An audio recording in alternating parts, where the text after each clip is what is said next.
হাদিসে আসছে রমাদানে 3 ব্যক্তির দোয়া ফেরত দেওয়া হয় না। সালাতুন লা তুরাদ্দু দাওয়াতুহুম, এর মধ্যে এক ব্যক্তি হলো লিস-সাইম হাত্তা ইফতির, রোজাদার ব্যক্তি ইফতার করার আগ পর্যন্ত সারাদিন ভর তার দোয়া কবুল হয়।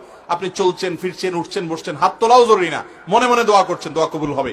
আপনি বাংলায় দোয়া করছেন, মুখে উচ্চারণও করছেন না, মনে মনে আল্লাহর সাথে কথা বলছেন, চাওয়া পেশ করছেন, দোয়া কবুল হবে। এমনকি ওযু নাই তাও দোয়া কবুল হবে। ওযু দোয়ার জন্য শর্ত না, যদি ওযু অবস্থা করতে পারলে ভালো।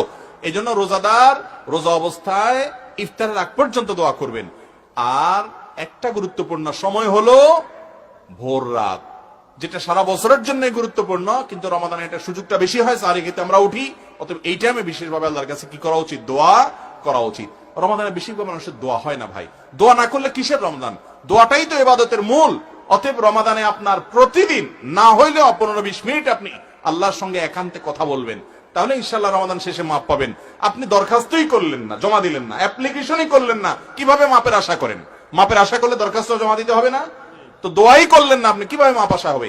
অনেক ভাইরা আছেন রমজান আসলে রোজা রাখে, ইফতার সাহরি করে, তারাবি পড়ে, এই 4 কাজ করে, বস এর নাম রোজা শেষ। দোয়া দুরুদের খোঁজ খবর নাই। আবার দোয়া আছে ওই যে রেডিমেড দোয়া, হুজুর একটু উঠান, একটু কান্দায় দেন আমাদেরকে, হুজুরের তালে তালে কান্দেন।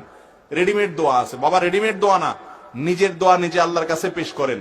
হুজুরের সাথে কি দোয়া করবেন? হুজুর হয়তো পেটে ব্যথা হয়েছে, বলবে আল্লাহ আমার পেট ভালো করে দেয়, আপনার পেটে কোনো সমস্যা নেই, আপনি বললেন আমিন। আপনার তো পেটে কিছু, আপনার তো মাথা ব্যথা, তাহলে হুজুর আপনার দোয়া করলে হবে সব সময়?